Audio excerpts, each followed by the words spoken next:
Hi everybody, welcome back. I'm Dorothy. I'm your professional astrologer. You can find me on the web at nhastrologer.com.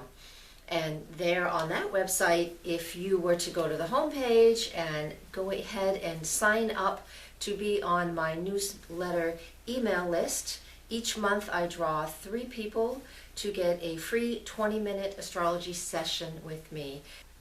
Now, I also have online classes and a mentorship program for one-on-one studying, so we do that over the internet as well.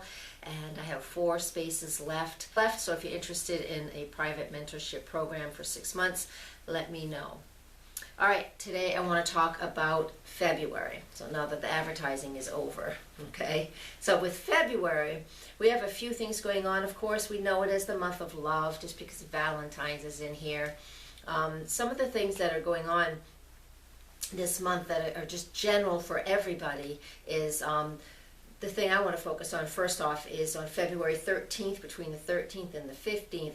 This is when Mercury is finally back to the position that it was in the zodiac belt on the day that it went retrograde back in January, on January 5th. So think back to January 5th, what was going on for you. That's when Mercury had moved into Aquarius. It stayed in that zodiac sign for just a few days and then retrograded back.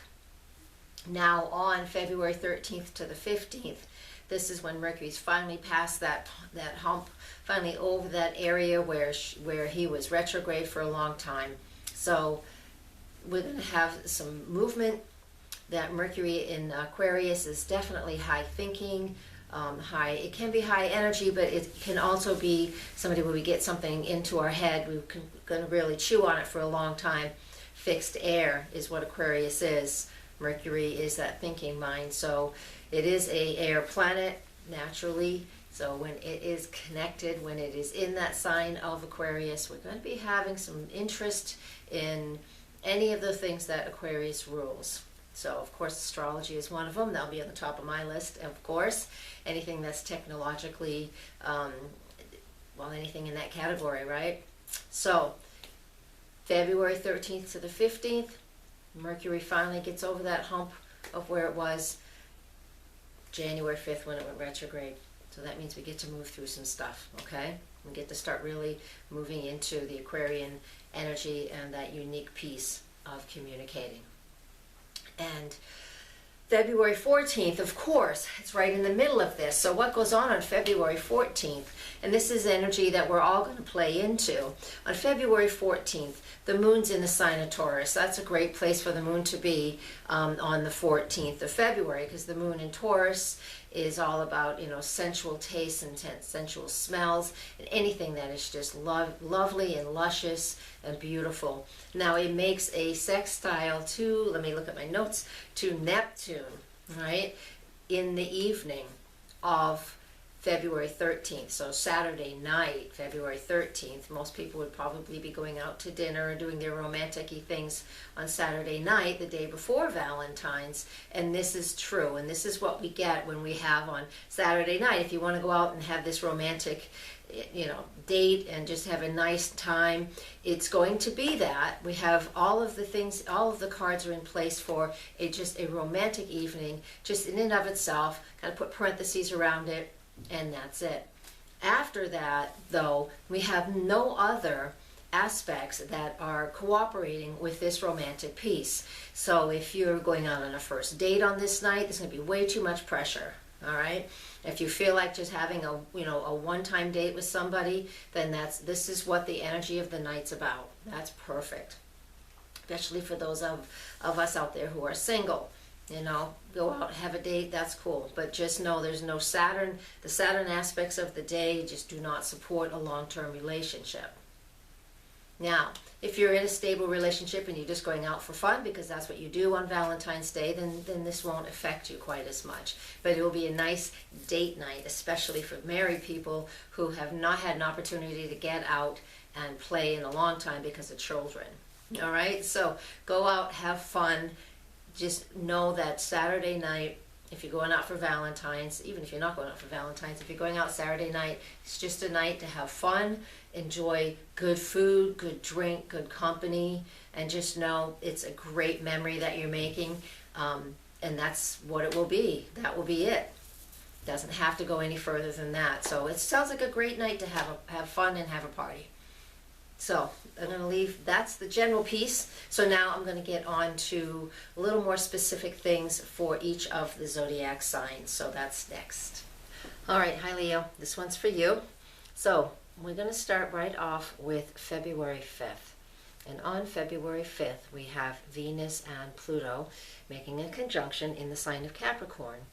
And with this energy, what we have here is very intense personal emotions, personal drama. We have the feelings that we have for somebody can be very intense and very passionate. Now there's two sides to this coin. We can be so intense that something about our relationship isn't working out well, and we really are feeling very demanding that there be a big change in a relationship. Or we're just, things are new in a relationship, and we're looking to, the passion is just starting to grow, and we're feeling very, very connected with somebody. And so there's a couple of different ways that we can work this. And so you'll have to decide what side of the energy you're working on and working through. Now, this does happen in your solar 6th house, and what that represents to me is that, even if this is a love relationship situation or not, Pluto's been in your 6th house for a long time. Venus is just moving through it. It goes pretty quick through that. So on February 5th, when they connect in there, it creates a moment in time or a type of an imprint. And so we really want to focus in on our health and our daily living and daily activities. So add that to the energy that I just mentioned about the relationships and the emotions, but also know that it's in that solar 6th house for you, and if it's in that sector, it's important that you focus in on whatever's going on in your daily routine that might need a shift and change, whether you need more sleep, more exercise, better food, you need your job to shift a little bit, you have too much to do there, not enough. All of those things are things that can go on with that Venus-Pluto conjunction in that sector. Now we also have on that day, on February 5th, we have Mars in Scorpio from your 4th house, and that's home and family. Mars in Scorpio in that sector means that there's a lot going on at home that you're really needing to work through. So whether you're just getting, well, it's not that you're getting kids back to college or anything, but if you're just working on something that is at home and it's all relating to family history, that 4th house at the bottom of the chart is our history, it's our karma with the family, it's family lineage. And Scorpio is making a very difficult aspect, Mars in Scorpio is making a very difficult aspect up to Uranus in Aries, and that's up in your 9th house. And so the direction between these two is all about transformation, but it is frustrating energy because we're looking to dig deep and understand something on a very core level in regards to our family, but that Uranus and Aries up there is something's kicking us to move. Something is kind of giving us a push to step out of our comfort zone, to do something that's different. So on this one day, we have a couple of exact aspects, which means the whole week before, so the end of January into February up until this point, and even a few days later, we're going to be feeling the effects of these two transits that I just mentioned, okay? And so for you guys, all of us, it's tough, but for Leo, this is a little tough because you guys are such a fixed sign that it's not easy to take steps, all right? It's not easy to move when you really know you want to. Next, on February 8th, is the new moon at 19 degrees of Aquarius, and that's in your solar 7th house. There is a separate video for that. Click the eye icon, and when we get closer to this time period, I will upload the new moon video.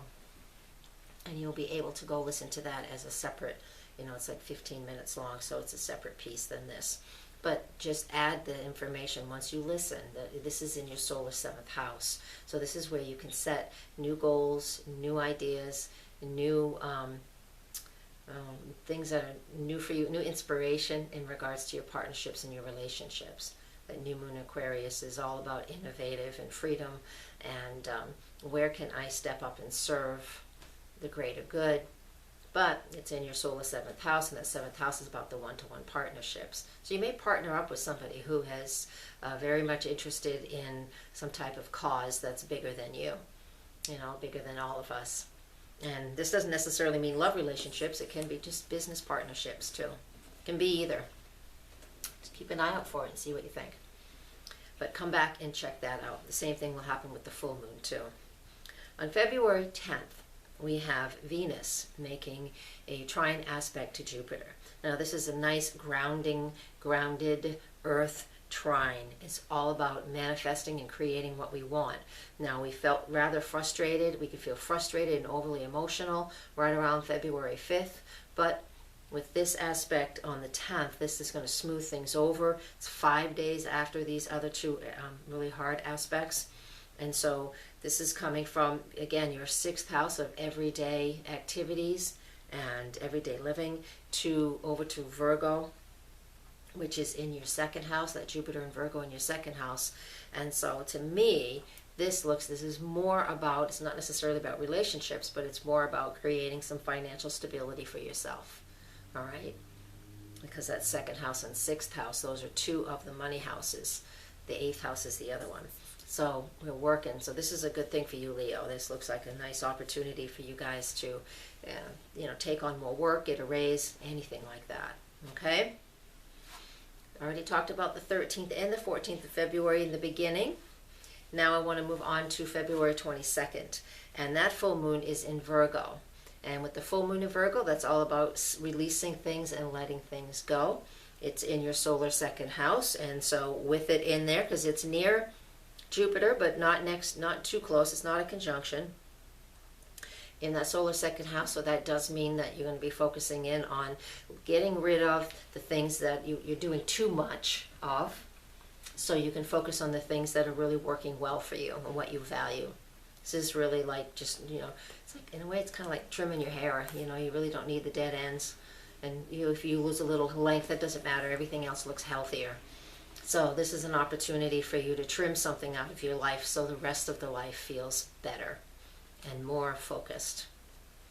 And the final thing I want to talk about today is on February 28th, and that is the Sun and Neptune are conjunct in Pisces. That's in your solar 8th house, so all the money houses are triggered for you guys. And so with the Sun and Neptune in that 8th house, there has been some unknown things that will come up financially. And that 8th house it's outside resources. So really look into your credit cards. Make sure there are no unexpected charges. Make sure your mortgage is going okay, or your car payment, or check into what's going on. Sometimes there are things going on with finances regarding taxes or inheritances. There you go. I was searching for that word. I couldn't pull it out. And so all of those things with Neptune and the Sun in there in Pisces, we can get a little foggy. But the Sun moving through any area will always clear the fog. So we're going to feel a little foggy at first. This is the last day of February, but the Sun coming through there is going to clear the fog. So if anything's been unknown in those categories I just mentioned, then this will help clear it up. Okay, I'm going to leave you with that. Thank you for watching. Let me do a quick couple of cards for you guys. And in Leo, oh boy, I didn't pick some good ones here.